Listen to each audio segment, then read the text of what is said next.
My name is Charles André Nadeau. I made my career, or my first career, in the Navy for 33 years, and when I retired in 2000, I went back to university, did my bachelor's and master's degree in history, and in the last 5 years, really, I've been in a second career as an historian. My major reason for being interested in the newspaper is that my wife worked for the Quebec Chronicle-Telegraph. She's the copy editor. So I suddenly hear about the paper on a regular, if not daily, basis. And when she introduced me to the history of the paper as known, I could see that there was a lot of work required to complete, because it was sparse. It was a lot missing. It took me about 6 weeks to do the entire timeline of the well, I call it the Quebec Chronicle-Telegraph, but of course it's a group of newspapers that have been merging together over the years. And I was tracking many things. I was tracking the local where the paper was situated, the ownership, other kind of changes that could have happened. And sometime I found that I just could not jump many years. I had to follow pretty well, almost year to year, what was happening to be able to make the timeline. My favorite discovery. We always have believed that the Quebec Chronicle is the merger of 3 newspapers, the Quebec Gazette, the Morning Chronicle, and the Daily Telegraph. But in my reading, I came across another newspaper called the Quebec News.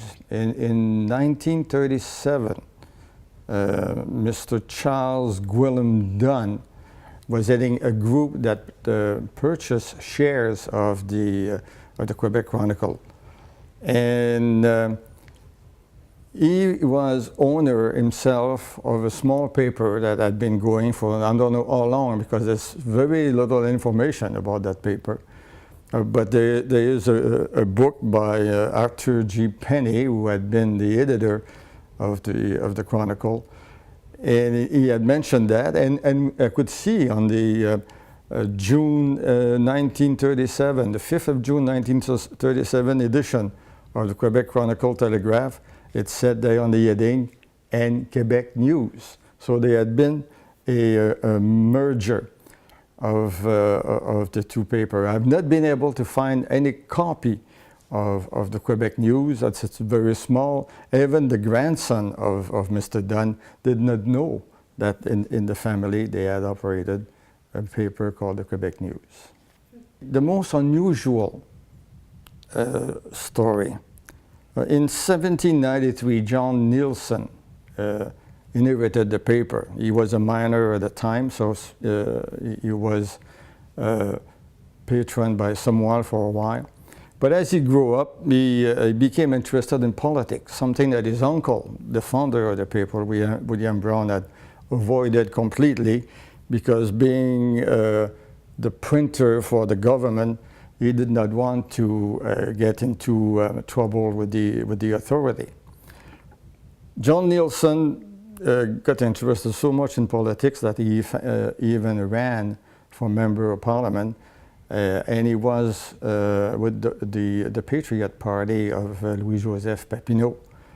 And he found himself, once he was in the House of Commons, in kind of conflict of interest, being owner of a paper that would regularly criticize the government, and being a member of a party that regularly criticized the government.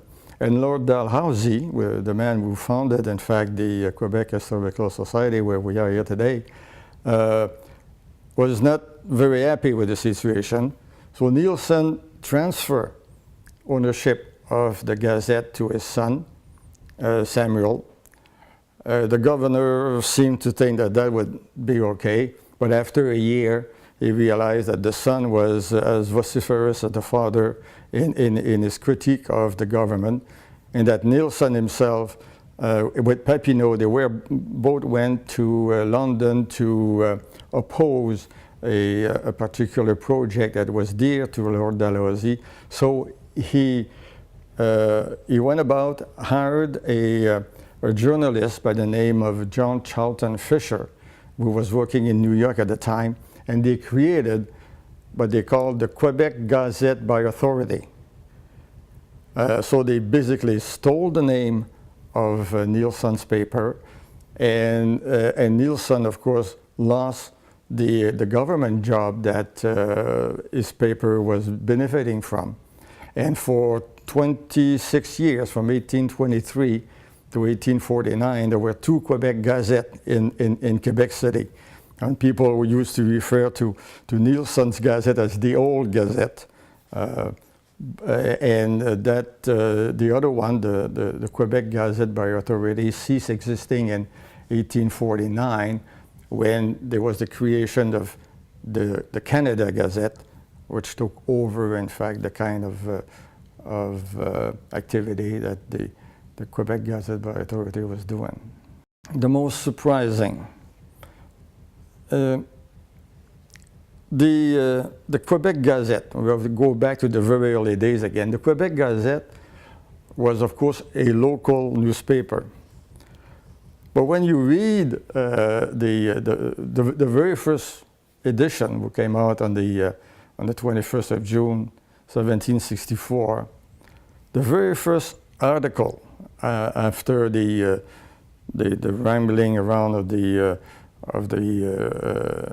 journalists saying why they have created a paper, but the very first article was about the city of Kiev getting ready to receive the Imperatrix, the Tsarina Catherine II, for a visit. Now, where is the local character of that news? And in fact, this is the amazing thing when you look at the Quebec Gazette for the first 8 to 10 years or so. There's practically no local news. It's all European news. Gilmore and Brown, the two printers, that's what they were. They were printers. They were not journalists. They didn't have any reporters working for them. They had subscribed to English and American newspaper. They were doing like we do today, you know, but with real scissors for cutting and real glue for pasting. And they were making the newspaper basically in this way, telling all news that had been happening in Europe and in the 13 colonies or in the United States after that. So there's quite a difference when we look at today. The Quebec Chronicle-Telegraph is a weekly, like its ancestor or its original version, I should say, the Quebec Gazette was. But while the Quebec Gazette was turned towards the world, the Quebec Chronicle-Telegraph is a real local newspaper. Now, the most amusing story. Well, we have to go back to the very early day of the Quebec Gazette. The government found that a newspaper was a good thing to communicate with the population. But unfortunately, the Quebec Gazette only had about 150 subscribers. So in the government, they got the idea to oblige the parish priest to subscribe to the Quebec Gazette, and on every Sunday after the church service, to read to their parisher the ordinances and the directives, the new law that would be promulgated by the government. I thought it was an interesting way to use the clergy. You know, I got thinking about this, and Quebec is a small town now. You know, there's somewhere between 5,000 and 10,000 people. There's not that many, you know, in the city. The local news You learn them on the parvis, what's the word in English? At the end of the church service, you know, in front of the church when, you know, people are staying and they chit chat and, you know, say, well, what's been happening around. I think this is where the local newspaper is, you know, in front of the church, you know, on Sunday morning. And in that way, you know, it's interesting to know that this is when the parish priests were ordered to read, you know, the laws in there, and it fitted in that, you know, except that, you know, they stay, I guess they stay inside to get that read. But after that, you know, they exchange, you know, oh, well, you know, so and so, you know, I had a son, you know, I had a grandson who, you know, my daughter's getting married next week, and the local news like this would be, you know, or so and so had an accident and he, you know, he broke a leg, you know, that's how the news would be. So there was, you know, the very first news, local news, that did appear over time were the results of trials. Okay, when somebody was accused of murder or stealing or something like this, and that was the gist of the very first local news that did appear in the Quebec Gazette in the late 1700s. What did I learn in studying the history of the Quebec Gazette and Morning Chronicle and Daily Telegraph and eventual Quebec Chronicle-Telegraph is, in fact, you know, is that newspaper is a survivor. And it's been a survivor because it has been able to change. It has changed local, it has changed ownership, it has changed readership, format, ideology. It has been able to adapt, in fact, to the needs of the time and the space where it found itself.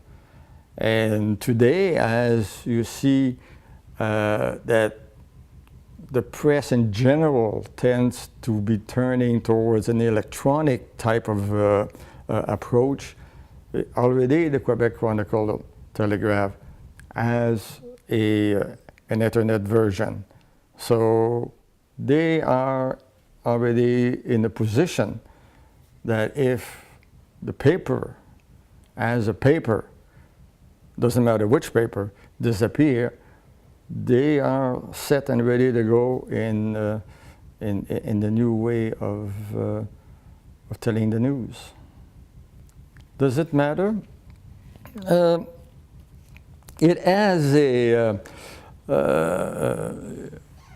it's a part of the patrimoine, as we say in French, or the heritage of this province. This is the very first newspaper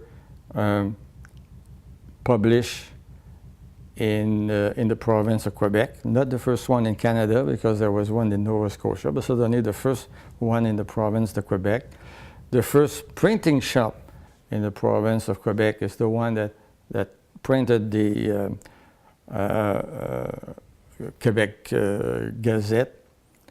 There is certainly a patrimonial value in that sense. And local news, they always will find their place. There's always a need for a means to transmit local news. And television is not necessarily the one, because television spends a great amount of its time talking about international or national news. The local news has a limited space, and even in that limited space, we look for the flashy stuff, you know, or the Mayor LeBaume that said something, that's interesting. But that, you know, the kids from Quebec High have achieved something, it's probably never will be mentioned on television. Or that someone in the community has done something interesting or good or might be mentioned on television, doubtful, but certainly if you have a paper, well, a newspaper, an internet paper, if you want to call it this way, or a newspaper as such, who passes that information, then yes, the people will hear about it. So it's not because the format would change that the need to have local news will disappear. What does it mean in the French community? It's amazing when you look at the history of the city of Quebec, how much of that particular history owes to the English community. I've been working lately on, because in 1914, the departure of the First Army contingent for the First World War. The man who set up Valcartier as a camp and which became the base today was William Price. He was very much involved also in the departure of the contingent. One of the men who was the owner of the Chronicle-Telegraph, or was called the Quebec Chronicle at that time, was Sir David Watson. He was a director general of the paper. He joined the army during the war because he was in the militia, and he managed to go up in grade to have the rank of Major General and to command a division. It's no small feat because there's very few people who manage that. I think there's only one or two who manage that in all of Canada. That's something that Quebec City can be proud of. Richard Turner, who won a Victoria Cross during the Boer War, is another Anglophone, but a Victoria Cross, they don't come in a dime a dozen. They're pretty rare, but he's from Quebec City. So the Molson family is Montreal, but they had some activities in Quebec City. And when the first ship,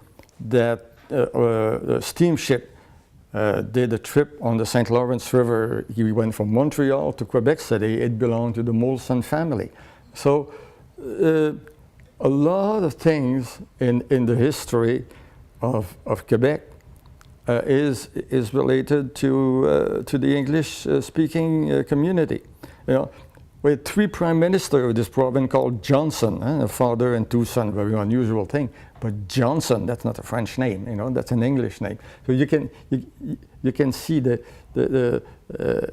the community realize it. We are Quebecers.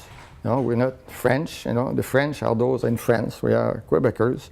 And so we have two influences: the North American influence as well as our own European background. But the two are part of what we are.